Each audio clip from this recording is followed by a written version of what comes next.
पहुंच चुके हैं और जनसभा को संबोधित कर रहे हैं। देवभूमि उत्तराखंड का मानस खंड में थोड़ा आराम से खड़े रहो भाई। रूनी मेराम बड़ग्यारियो दाद दीदी बहनी बोले इनका नमस्कार। मैं अल्मोड़ा, चंपावत, बागेश्वर और पिथौरागढ़ के सभी मतदाता साथियों का भी अभिनंदन करता हूं। साथियों, इस चुनाव के दौरान इलेक्शन कमीशन की कुछ मर्यादाओं के कारण मैं रूबरू जाकर के मतदाताओं के दर्शन नहीं कर पाया था, लेकिन जब इलेक्शन कमीशन ने कुछ रिलैक्सेशन घोषित किया तो कल पहली बार मुझे रूबरू में जाकर के मतदाताओं का दर्शन करने का सौभाग्य मिला और मैं एक ही दिन में 3 राज्य उत्तराखंड, उत्तर प्रदेश और दूर गोवा तक दौरा करके फिर आज अल्मोड़ा आया और कल जो मैंने 3 राज्यों में जो माहौल देखा, जो उत्साह देखा, भाजपा के प्रति जो प्यार देखा है, ये अभूतपूर्व था, अभूतपूर्व।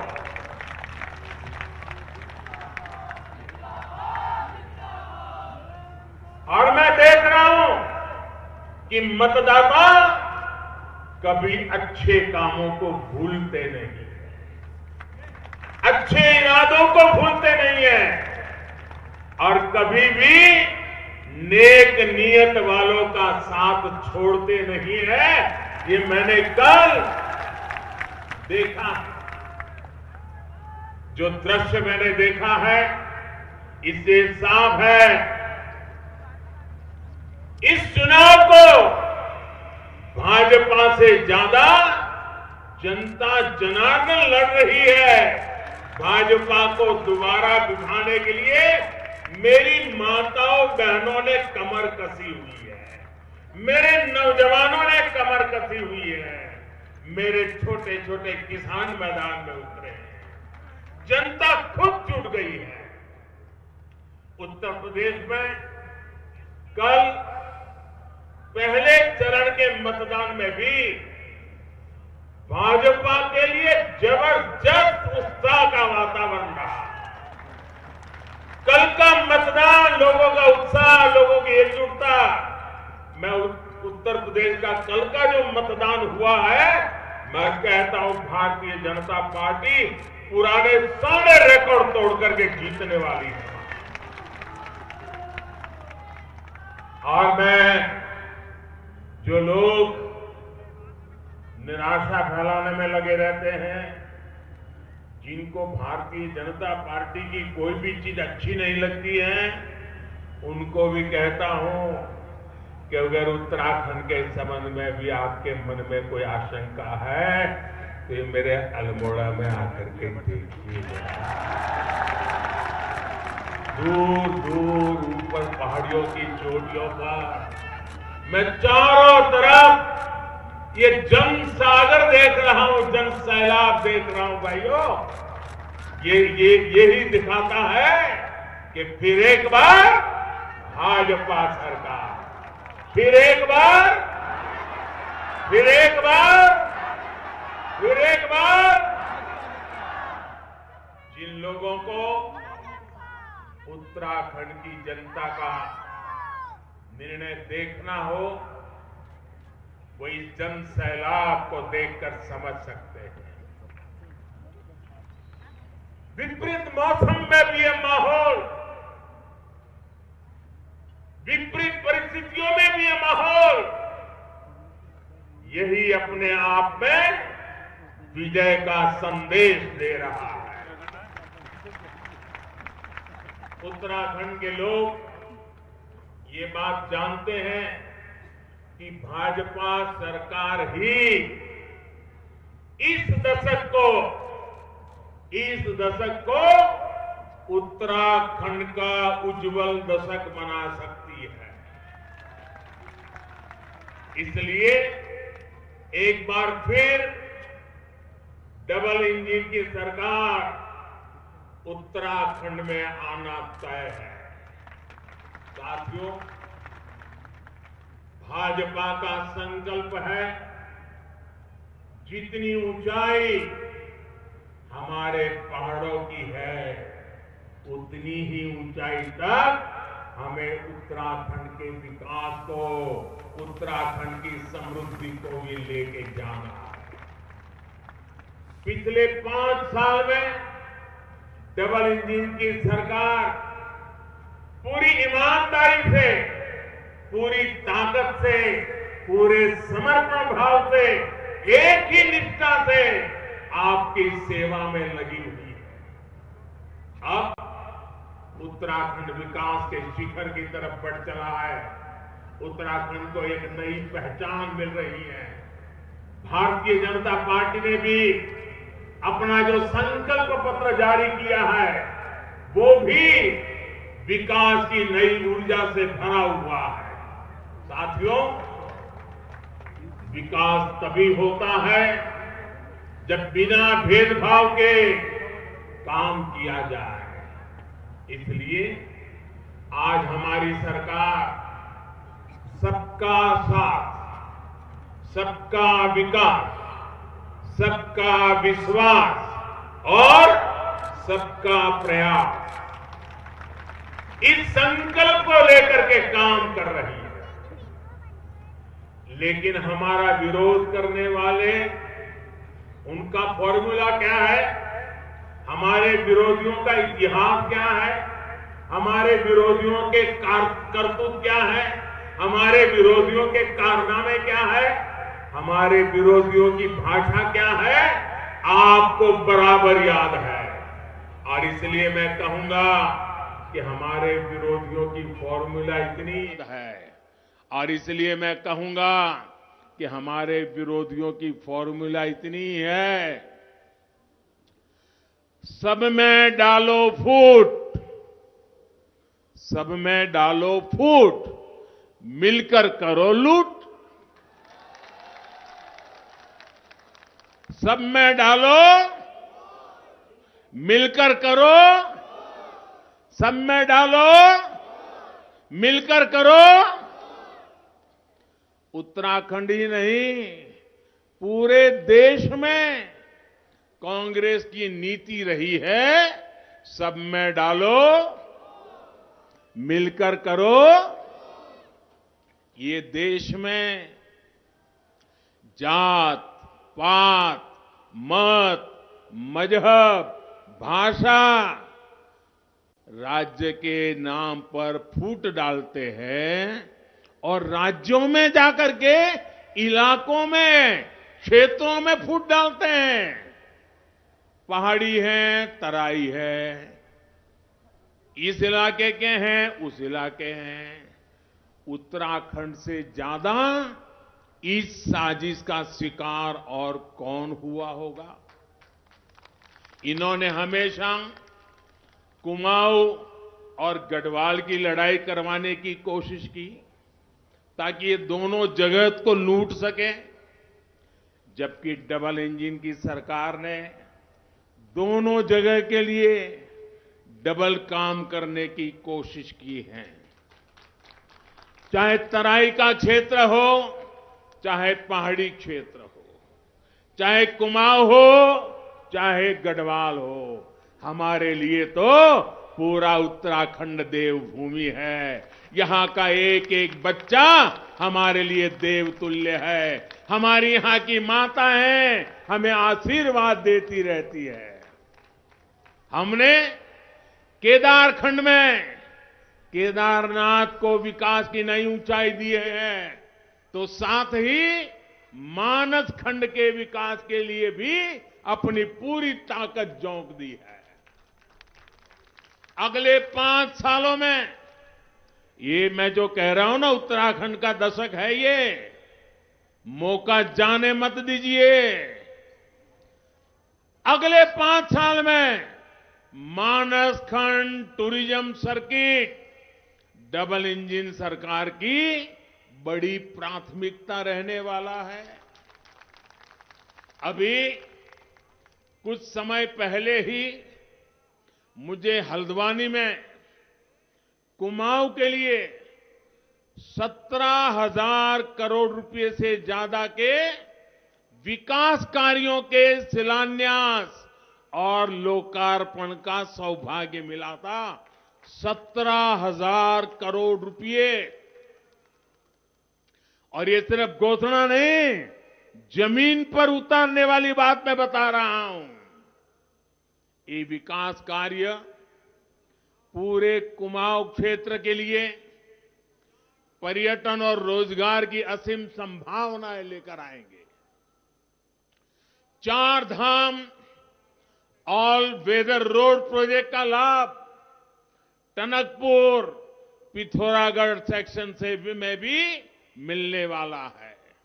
साथियों, आज उत्तराखंड में आपसे वो लोग वोट मांगने आ रहे हैं जिन्होंने कभी उत्तराखंड के सामर्थ्य पर विश्वास नहीं किया। भारत में हमने दुनिया का सबसे बड़ा वैक्सीनेशन प्रोग्राम शुरू किया। पूरे देश ने देखा उत्तराखंड उन राज्यों में शामिल हुआ जिसने सबसे पहले 100% पहली डोज का रिकॉर्ड बनाया और टीके पर टोका टोकी करने वाले ये लोग क्या कह रहे थे, आपको याद है ना? हम उत्तराखंड के दूर दूर पहाड़ों में रहने वाले लोगों की जिंदगी बचाने के लिए एक दिन रात और दिन एक कर रहे थे। जबकि हमारे विरोधी लोग क्या कहते थे, कैसी अफवाहें फैले थे, कैसी निराशा लेकर के घूम रहे थे। ये कहते थे कि पहाड़ों पर एक गांव तक वैक्सीन पहुंच ही नहीं सकती है, हर एक गांव तक पहुंच ही नहीं सकती। उत्तराखंड पर इतना अविश्वास है इन लोगों का, क्योंकि उन्होंने कभी इतना बड़ा काम किया ही नहीं है, वो सोच ही नहीं सकते। जबकि भाजपा सरकार उत्तराखंड के लोगों को कोरोना से बचाने के लिए दिन रात मेहनत करती रही। हमने हर एक गरीब तक वैक्सीन पहुंचाई, उसकी चिंता की। चाहे बर्फबारी हो, सामने नदी नाले हो, प्राकृतिक आपदा के घटनाएं हो, सब संकटों को पार करके, सब कठिनाइयों को पार करके हमारे परिश्रमी हेल्थ वर्कर्स गांव गांव तक पहुंचे, ज्यादा से ज्यादा लोगों का जीवन बचे, इसी लक्ष्य के साथ हमने काम किया। मैं हमारे युवा मुख्यमंत्री श्रीमान धामी जी को, उनकी पूरी सरकार को और उनके सभी कर्मचारियों को आज हृदय से बहुत बहुत अभिनंदन करने आया हूं, उनका धन्यवाद करने आया हूं। उन्होंने उत्तराखंड के नागरिकों की जान बचाने के लिए अपने जीवन की परवाह नहीं की, दूर दूर पहाड़ चढ़ करके भी उन्होंने वैक्सीनेशन का काम पूरा किया। ये छोटा काम नहीं है दोस्तों। पहले हमारे देश में एक एक वैक्सीन को लगाते लगाते 40-40 साल लग जाते थे। साथियों, यही लोग कहते थे कि पहाड़ों पर सड़कें बनाना आसान नहीं है, इसलिए यहां तो ऐसे ही चलना पड़ता है। लेकिन आज उत्तराखंड में चारों धामों को जोड़ने के लिए ऑल वेदर रोड का काम चल रहा है। जहां ये सड़क को मुश्किल बताते थे, वहां आज पहाड़ों पर रेल भी पहुंच रही है। ऋषिकेश कर्णप्रयाग परियोजना का काम तो चल ही रहा है। टनकपुर बागेश्वर रेल लाइन का सपना भी आने वाले समय में जरूर साकार होगा और हम ही पूरा करेंगे। इस परियोजना के बारे में सबसे पहले अंग्रेजों के समय में सोचा गया था। आप सोचिए, जब देश गुलाम था ना, तब इसकी चर्चा हुई थी। लेकिन अंग्रेजों ने भी कुछ नहीं किया, बातें की। कांग्रेस वालों ने भी कुछ नहीं किया, बातें की। लेकिन हमने तय किया है, इन सपनों को हम साकार करके रहेंगे। बस आपके आशीर्वाद चाहिए, उत्तराखंड के आशीर्वाद चाहिए। अब बीजेपी सरकार कुमाऊं क्षेत्र के लिए महत्वपूर्ण इस रेल परियोजना पर काम कर रही है। इसी तरह दिल्ली आने जाने के लिए अब देहरादून दिल्ली एक्सप्रेस वे बनने जा रहा है। इससे यात्रा का समय भी घटेगा और उत्तराखंड का विकास भी गति पकड़ेगा। ये उत्तराखंड की असली ताकत है और इसीलिए बड़े आत्मविश्वास के साथ कहता हूं, और मैं यहां के हर इलाके से परिचित हूं। इस भूमि के साथ मेरा विशेष नाता रहा है, ये आप सब जानते हैं। आपकी ताकत को मैं जानता हूं, आपके सामर्थ्य को मैं जानता हूं, आपकी नेक नीयत को जानता हूं। आपके भीतर रगों में जो ईमानदारी है ना, देशभक्ति है ना, उसको मैं भली भांति जानता हूं। और इसलिए मैं कहता हूं कि ये दशक उत्तराखंड का दशक है। साथियों, डबल इंजन की सरकार के लिए, मेरे लिए उत्तराखंड का विकास सर्वोच्च प्राथमिकताओं में से एक है। अभी आपने इस बार के बजट को देखा होगा। हमने उत्तराखंड को ही विशेष ध्यान में रखते हुए एक योजना बनाई है, पर्वतमाला परियोजना। हिंदुस्तान में पहली बार पर्वतमाला परियोजना की कल्पना आई है किसी को, और योजना बनकर के आज आपके सामने आया है। वरना उनको तो लगता था भाई पहाड़ों के वोट कहां होते, एक आध दो एमपी होते, छोड़ो यार क्या जरूरत है। यही किया उन्होंने। हम कितने एमपी हैं, कितने एमपी नहीं है, इसके आधार पर नहीं चलते हैं। हमें तो एक नागरिक भी होगा ना, उसकी भी चिंता करना, इसको हम हमारा कर्तव्य बनाते हैं। इस योजना के तहत पहाड़ों पर आधुनिक कनेक्टिविटी और आधुनिक इंफ्रास्ट्रक्चर का विस्तार किया जाएगा। आधुनिक सड़कों और पुलों के साथ साथ आने जाने के लिए रोपवे भी बनाए जाएंगे। इसका लाभ उत्तराखंड के स्थानीय लोगों को तो होगा ही, साथ ही इससे देश की सुरक्षा में डटे सेना के हमारे जवानों को भी सुविधा बढ़ेगी। सीमा से सटे गांवों के विकास के लिए, ये सरहदी राज्य है, यहां का हर परिवार देश के लिए हिंदुस्तान में जिस कोने में जरूरत पड़े जाकर के अपना पसीना बहा रहा है, अपना खून बहाता है, मातृभूमि के लिए जिंदगी लगा देता है। लेकिन उसके सीमावर्ती गांव जो हैं, सीमावर्ती तहसील है, सीमावर्ती जिले हैं, उसको अनदेखा किया गया।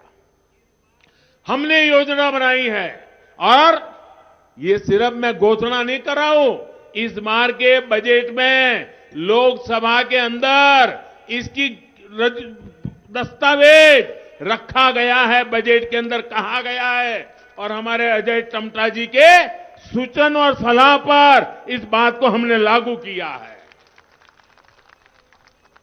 हमने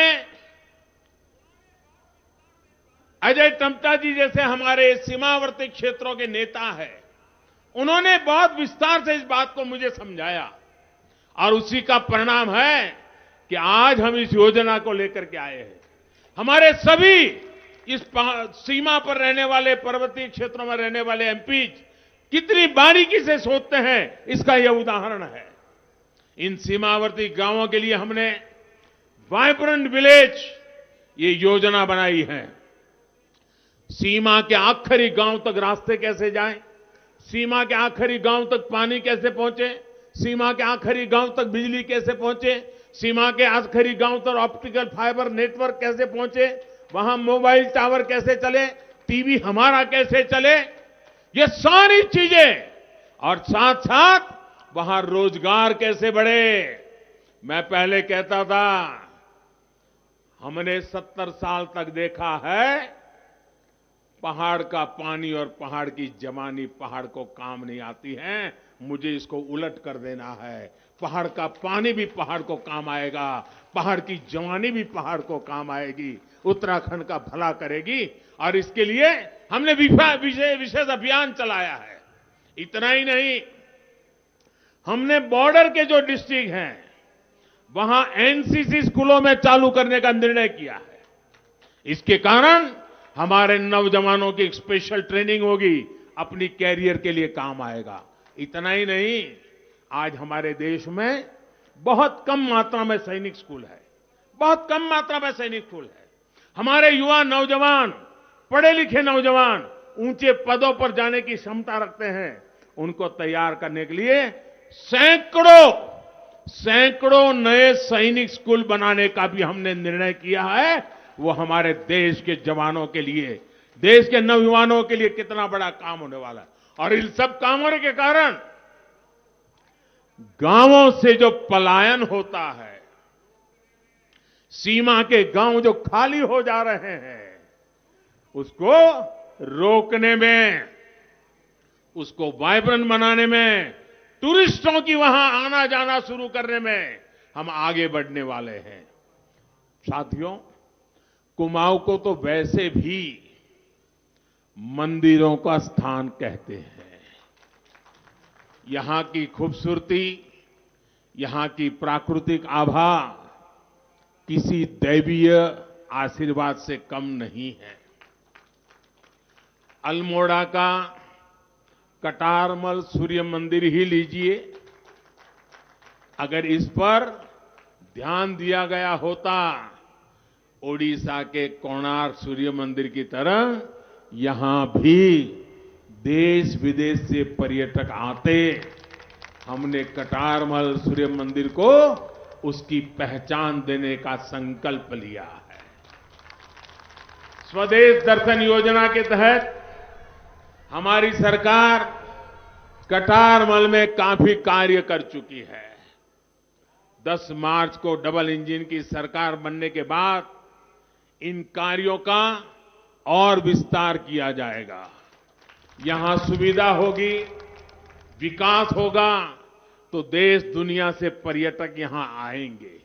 इसी कारण आपकी राज्य सरकार धामी जी के नेतृत्व में Bharatiya Janata party home stay योजना उसको बहुत बढ़ावा दे रही है।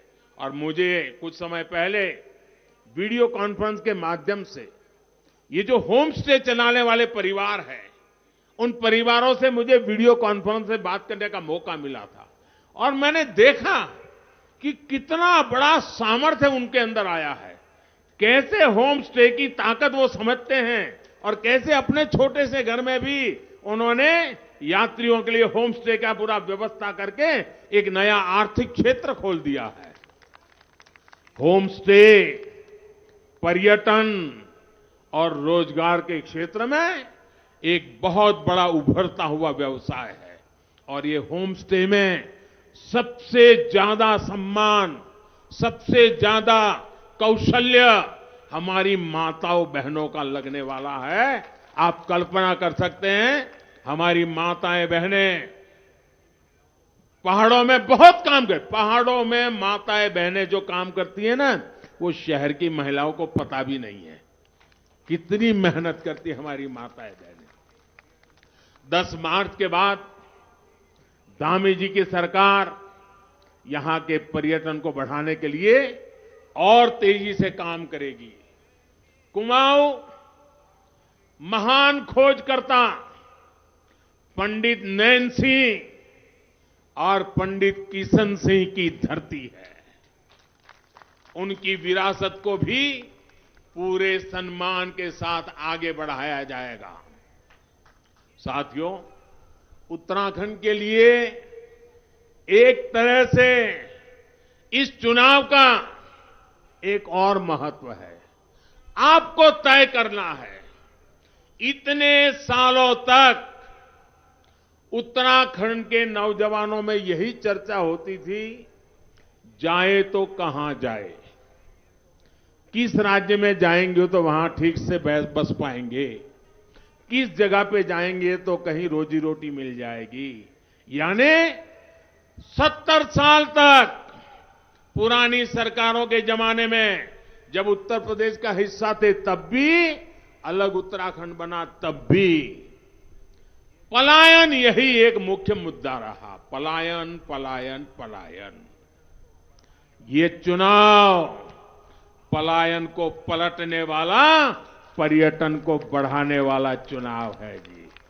आपको तय करना है कि इस चुनाव में पर्यटन को बढ़ावा देने वाले लोग चाहिए कि पलायन को बढ़ावा देने वाले लोग चाहिए। उत्तर प्रदेश के लोग कहेंगे अब पलायन बंद होना चाहिए, पर्यटन होना चाहिए। अब जाएंगे नहीं, लोगों को बुलाएंगे, यहां का हमारा प्रकृति का दर्शन कराएंगे। एक तरफ पुष्कर सिंह धामी जी के युवा नेतृत्व वाली सरकार है जो पर्यटन, प्रगति, प्रकृति और रोजगार के लिए काम कर रही है। दूसरी ओर वो पुरानी मानसिकता है जिसने दशकों तक उत्तराखंड में पलायन के हालात पैदा किए। यहां पर्यावरण को नुकसान पहुंचता रहा। वो लोग पहाड़ों के संसाधनों का शोषण करते रहे। यहां गरीबों के पास रहने के लिए घर नहीं थे, पीने को पानी नहीं था, इलाज की सुविधा नहीं थी। मैं यहां आता था तो देखता था कि माता बहनों को सर पर बंठों में कितनी कितनी दूर पानी लाने जाना पड़ता था। मैं सही बोल रहा हूं ना माताएं? मैं सही बोल रहा हूं ना? बंठों को उठा उठा करके जाना पड़ता था और साथ में हमारे छोटे बच्चे भी डब्बे या छोटे से कुप्पे में पानी ढोते थे। ये दिन मैंने देखे हैं। लेकिन कांग्रेस के लोगों को इसकी चिंता नहीं होती थी। उन्हें उत्तराखंड से ज्यादा चिंता दिल्ली के दरबार की रहती थी। काली कमाई होती रहे, दरबार में पहुंचती रही और दरबार की कृपा आती रहे। और गरीब के साथ क्या होता था? उसे अपना गांव, अपना घर, अपने यार दोस्त, अपने रिश्तेदार, अपनी प्रकृति, अपना पहाड़, अपनी खुली जिंदगी, सब कुछ छोड़ करके झुग्गी झोपड़ी में शहरों में जाकर के 2 टूक रोटी के लिए जिंदगी खपानी पड़ती थी। भाजपा की सरकार आने के बाद पहली बार पूरी ताकत से स्थिति बदलने के लिए काम हुआ। उनके समय में पहाड़ के जलस्रोत सूखे थे तो इसका ठिकरा ये प्रकृति पर फोड़ते थे। हम कुमाऊं की पाइपलाइन के रूप में जामरानी बांध का काम जल्द ही शुरू करने वाले हैं। हम जल जीवन मिशन के जरिए गांव-गांव, घर-घर पानी पहुंचा रहे हैं। उत्तराखंड में 8 लाख घरों को पानी का कनेक्शन दिया जा चुका है। 8 लाख घरों में नल से जल का काम हमने कर लिया है। इस बार के बजट में देश के गांव-गांव पानी का कनेक्शन पहुंचाने के लिए मेरी माताएं बहनें, आप मुझे आशीर्वाद देते रहिए। 60,000 करोड़ रुपया हम खर्च करने वाले हैं ताकि मेरी माताओं बहनों को पानी लाने के कष्ट से मुक्ति मिले और नल चालू करे और घर में पानी आ जाए। माताएं बहनें, मैं आपके लिए काम करता। धामी की सरकार दोबारा बनने के बाद जल्द से जल्द उत्तराखंड के हर घर को नल से जल योजना से जोड़ दिया जाएगा। हमारी किसी भी मां बहन को पानी के लिए भटकना नहीं पड़ेगा। आपका मोदीदा, आपका मोदीदा आपको ये विश्वास दे रहा है। साथियों, पहाड़ के जल स्रोतों को बचाने के लिए, पर्यावरण के लिए भी कई मोर्चों पर काम चल रहा है। कितनी ही पंपिंग परियोजनाएं दशकों से लटकी पड़ी थी, जिन्हें 2017 के बाद हमारी राज्य सरकार ने धरातल पर उतारा। इस काम में सरकार की आस्था जुड़ी है। उत्तराखंड में नदियों को बचाने के लिए बसंती देवी जी ने जो काम किया है, बसंती देवी जी के इस काम को पूरे हिंदुस्तान को गौरव हो ऐसा काम किया है। और इसलिए इस बार जब पद्म पुरस्कार दिए तो हमारे इस उत्तराखंड की बसंती देवी जी जैसे व्यक्तित्व को हमारी सरकार ने हाल में ही पद्म पुरस्कार से सम्मानित किया गया है।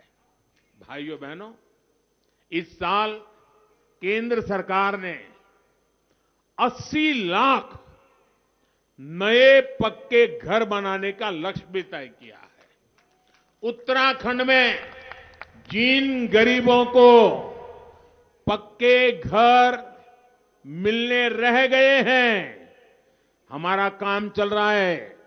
हजारों परिवारों को पक्के घर मिले हैं, लेकिन हमें अभी भी काम हमने बंद नहीं किया है। खोज खोज करके जिसको भी अभी पक्का घर नहीं मिला है, मुझे उसको भी पक्का घर देना है। और मैंने जो सपना है उस पूरा करने में मुझे धामी सरकार कंधे से कंधा मिलाकर के मदद कर रही है।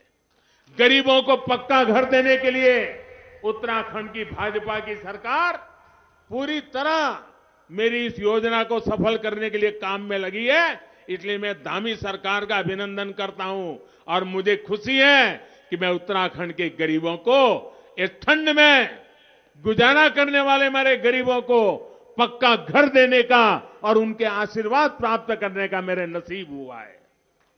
भाइयों बहनों, पहले की सरकारों को कुछ भी करते थे तो बदले में क्या मांगते थे? कुछ न कुछ कटकी मांगते थे।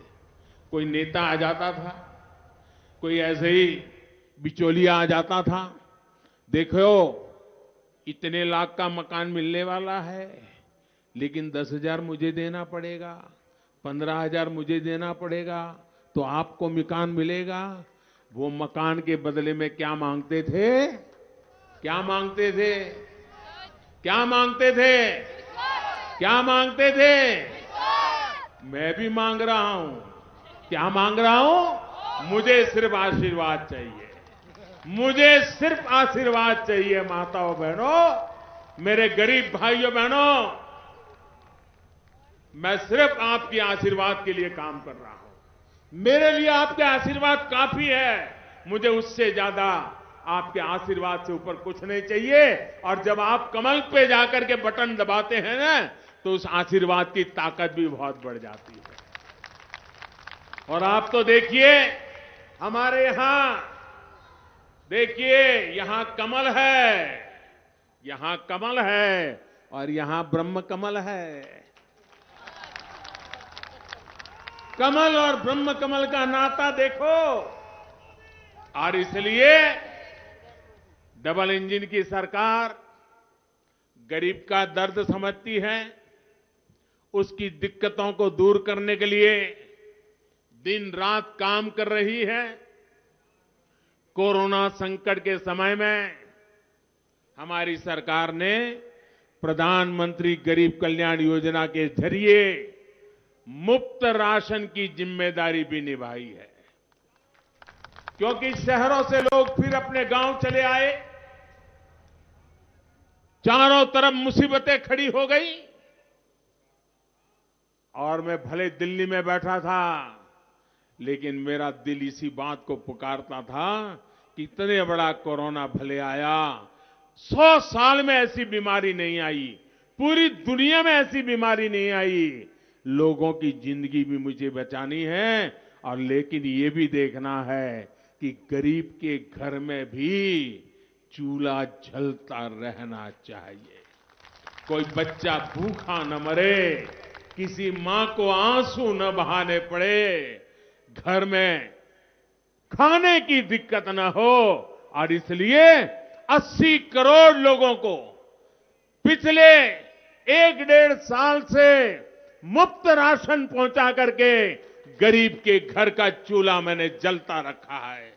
माताएं बहनें जब अपने बच्चों को थाली में खाना परोसती है ना, तो मुझे भी आशीर्वाद परोसती हैं। इससे बड़ा मेरे जीवन का सौभाग्य क्या होता है। स्वास्थ्य के लिए भी आज उत्तराखंड में अभी अजय टम्टा जी बड़े विस्तार से बता रहे थे, मेडिकल कॉलेज से लेकर एम्स तक बनाए जा रहे हैं। पिथौरागढ़ में Babu Jagjivan Ram government medical college का उदाहरण आपके सामने है। हमारी सरकार ने अल्मोड़ा मेडिकल कॉलेज के इंफ्रास्ट्रक्चर में भी सुधार का काम किया है। राज्य में 5 नए डिग्री कॉलेजों का काम भी तेजी से आगे बढ़ रहा है। साथियों, प्रगति से लेकर पर्यटन तक विकास की इस यात्रा में अभी हमें बहुत आगे तक जाना है। हमारे सपने बड़े हैं, हमारे लक्ष्य बड़े हैं। इस पर हमें किसी भी हालत में वो पुराने वाली ब्रेक को वापस नहीं आने देना है। अगर वो आए तो समझ लीजिए ब्रेक लग गई। और क्योंकि मैंने देखा है ऋषिकेश कर्णप्रयाग रेल लाइन की बात दशकों पहले हुई, लेकिन 2014 तक इसको कोई पूछने वाला नहीं था। आपने जब मुझे 2014 में सेवा करने का सौभाग्य दिया तो हमने तेज गति से काम शुरू किया और 2017 में जब यहां डबल इंजन की सरकार आई, तब तो मेरा काम करने का हौसला भी बुलंद हो गया, काम करने की गति भी बढ़ गई। और जो सोचते थे कभी पहाड़ों में रेल आएगी नहीं, आप देखना, आपकी आंखों के सामने देखोगे, पहाड़ों में एक रेल नहीं अनेक रेल आने वाली हैं, इस क्षेत्र में भी आने वाली है। भाइयों बहनों, इस बार फिर लटकाने वाले लोग जनता को भटकाने के लिए फिर से बड़े बड़े वायदे कर रहे हैं, लेकिन बाबा नीम करौली के आशीर्वाद से उत्तराखंड के लोग इनकी सच्चाई समझते हैं। आप याद रखिए, इन्हें एक ही काम आता है, भ्रष्टाचार। बीजेपी की सरकार में ईमानदारी से विकास के काम हो रहे हैं। गरीबों के लिए चलने वाली योजनाओं का पैसा सीधे उनके खाते में जाता है। इनकी जेब नहीं भरेगी तो ये सड़क, बिजली, रेल का काम होने देंगे क्या? मुझे बताइए, काम चलने देंगे क्या? रोक देंगे कि नहीं रोक देंगे? आज जो काम चल रहे हैं, आपको लाभ हो रहा है, उस पर रोड़े अटकाएंगे कि नहीं अटकाएंगे? क्या आप आपका बुरा चाहेंगे क्या? क्या उत्तराखंड के लोग अपना बुरा चाहेंगे क्या? आप अपना भला चाहते हैं कि नहीं? तो बुरा करने वालों को आने देंगे क्या? तो भला करने वालों को काम दे करके, ज्यादा से ज्यादा वोट दे करके फिर एक बार धामी की सरकार बनानी है। मेरे भाइयों बहनों, बिना दलाली के ये गरीबों को घर, मकान, बिजली, पानी और किसान सम्मान निधि कभी भी नहीं पहुंचने देंगे। इनकी हिस्ट्री रही है, ये कभी ये काम नहीं होने देंगे। साथियों, ये लोग न उत्तराखंड की संस्कृति को जानते हैं, न यहां के पहाड़ों को। चुनाव में ये उत्तराखंडियत जो है ना, हमारी स्पिरिट ऑफ उत्तराखंड, इसकी बात तो कर रहे हैं, लेकिन इनकी पार्टी क्या कह रही है? मैं हैरान हूं। ये लोग सोचते हैं उत्तराखंड की वीर माताएं, यहां के वीर बेटे बेटियां, इनकी भाषा से मेरे मन में सवाल आता है। मुझे उत्तराखंड के लोग जरा जोरों से बताइए, क्या आप डरते हैं क्या? आप कभी डरते हैं क्या? आप किसी से भी डरते हैं क्या? किसी भी संकट से डरते हैं क्या? आपके बेटे जो सीमा पर देश की रक्षा करते हैं, वो दुश्मन की गोली से भी डरते हैं क्या? अब देखिए, कुछ लोग बोल रहे हैं, आपको आकर के सलाह दे रहे, डरो मत, डरो मत। अरे डरना शब्द भी सुना है क्या कभी आपने? अरे डराने वालों को डराने की ताकत मेरे उत्तर प्रदेश के 2-2 साल के बच्चों में रहती है। क्या बात करते हो? इन्हें इतना भी नहीं पता, डरना उत्तराखंड के खून में ही नहीं है। यही है उत्तराखंड, और यही है उत्तराखंडियत को लेकर हमारी समझ और उनकी समझ है। आकर के समझा रहे हैं आपको, डरो। अरे उत्तराखंडी जी कभी डरता नहीं है जी, अरे मुसीबतों में भी डरता नहीं है। जिस उत्तराखंड के हर घर से सेना के वीर जवान निकलते हैं, जिस उत्तराखंड की संतानें दुश्मन की गोली, गोलों और तोपों के सामने नहीं डरते, उनके नाम के आगे ये लोग डर जोड़ रहे हैं। मैं कांग्रेस के लोगों से कहूंगा,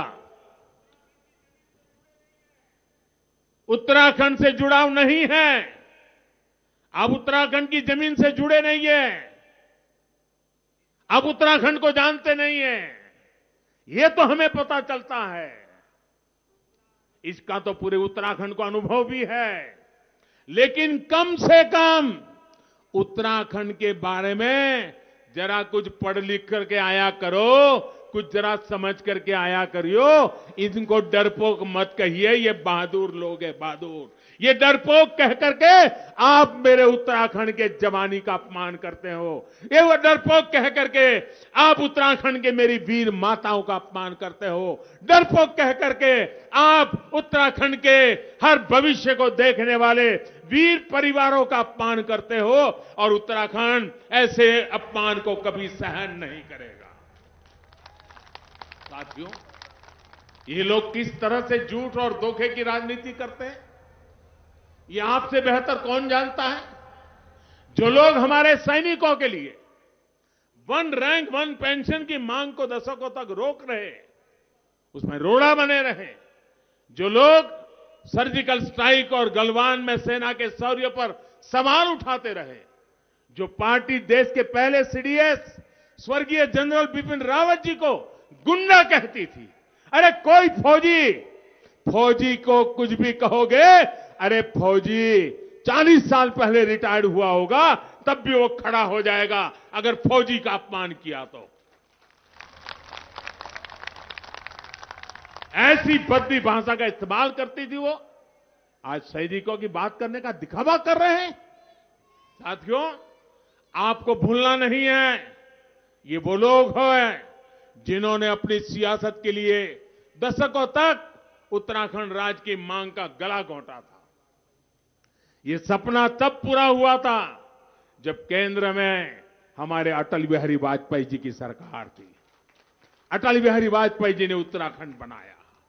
ये लोग, उत्तराखंडियत की बात करने वाले लोग, बातें कुछ भी करें, वो तो उत्तराखंड को खंड खंड करने वाले, उत्तराखंड को टुकड़े टुकड़ों में देखने वाले लोग हैं। अब तो देवभूमि में यूनिवर्सिटी के नाम पर भी, यूनिवर्सिटी के नाम पर शिक्षा जैसे पवित्र काम में तुष्टीकरण का जहर घोलने की बातें सुनाई दे रही हैं। हमें इस विभाजनकारी सोच से देवभूमि की पवित्रता को नष्ट नहीं होने देना है। मैं इन्हें बताना चाहता हूं, उत्तराखंड आस्था की धरती है, ये आडंबर को स्वीकार नहीं करती है। ये उत्तराखंड, ये तपस्या की भूमि है, यहां झूठ और पाखंड फलीभूत नहीं होते हैं। इसलिए मैं आप सबसे आह्वान करता हूं, इन्हें उत्तराखंड की विकास यात्रा में बाधा नहीं बनने देना है। हमें उत्तराखंड के सम्मान की भी रक्षा करनी है, उत्तराखंड के विकास को भी बचाना है। आप देखिए, हिंदुस्तान की सबसे पुरानी पॉलिटिकल पार्टी, क्या हाल हो गया है उसका। इस पार्टी का कोई नेता उत्तराखंड में वोट मांगने के लिए आया क्या? सिर्फ 2 भाई बहन, एक परिवार के 2 भाई बहन घूमते फिरते हैं। इतना बड़ा देश, उनका कोई नेता नहीं आता है। क्यों भाई? इतने सालों पुराने, कितने पुराने मुख्यमंत्री हैं, पुराने कितने केंद्र के मंत्री रहे हैं, पुराने कितने उनके गवर्नर रहे हैं, और 50-60 साल में कितनी बड़ी भरमार है उनके पास। कोई नहीं आ रहा है, कोई। सिर्फ ये 2 भाई और बहन, क्योंकि उनको कांग्रेस नहीं बचानी है, परिवार बचाने के लिए निकले हैं। उत्तराखंड का तो सवाल ही नहीं है, देश की इनको चिंता नहीं है। उनकी पार्टी के लोग उनके पास नहीं आ रहे हैं, उनकी पार्टी के लोग आपके पास नहीं आ रहे हैं, तो आपका भला कैसे कर सकते हैं भाई? आप मुझे बताइए, कांग्रेस के पास कुछ बचा है जो आपको काम आए? कुछ बचा है क्या? नहीं बचा है ना? तो इनके पास जाकर के क्या मिलेगा जी? क्या मिलेगा?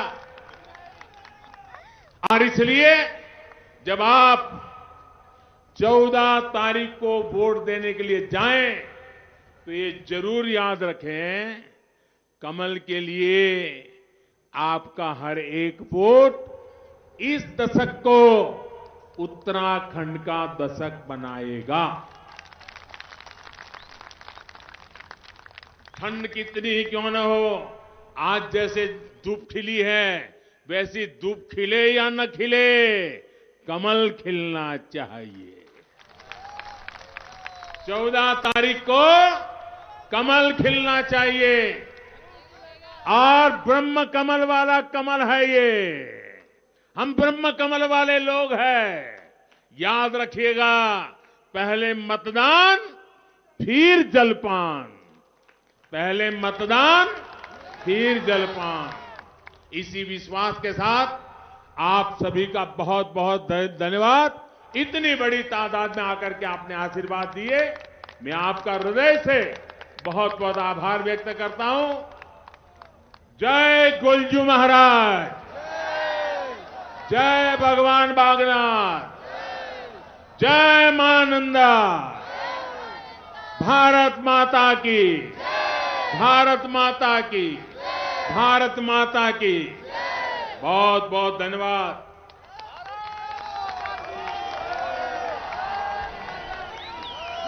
नरेंद्र मोदी को आप सुन रहे थे। यहाँ पर पहाड़ और पहाड़ की जवानी, उत्तराखंडियत की बात प्रधानमंत्री नरेंद्र मोदी ने की। आज अल्मोड़ा लोकसभा क्षेत्र में है, कई विधानसभाएं इसके अंतर्गत आती हैं और दूसरे फेज में यानी 14 फरवरी को यहाँ पर वोटिंग भी होनी है और उससे पहले प्रधानमंत्री ने प्रचार की कमान अपने हाथ में ले ली है। श्रीनगर में कल हमने देखा, आज अल्मोड़ा में है और इसी तरह से आगे भी उनकी कई चुनावी जनसभाएं होनी है और इस दौरान उन्होंने कहा कि पहाड़ से मेरा लगाव किस तरीके से है, ये लगातार मैं कहता आया हूं और पहाड़ और पहाड़ के लोगों से मेरा प्रेम है और इसी प्रेम के नाते बीजेपी लगातार यहां पर विकास की बात कह रही है। ये उत्तराखंड का दशक होगा जिसका वादा मैंने उत्तराखंड के लोगों से किया है और लगातार उत्तराखंड में आता रहा हूं। उत्तराखंड के लोग, यहाँ की संस्कृति से मैं अभिभूत हूं, इसलिए कोशिश हमारी यानी कि डबल इंजन की सरकारी, चाहे वो केंद्र सरकार हो या राज्य सरकार, कोशिश यही कि पहाड़ का विकास हो।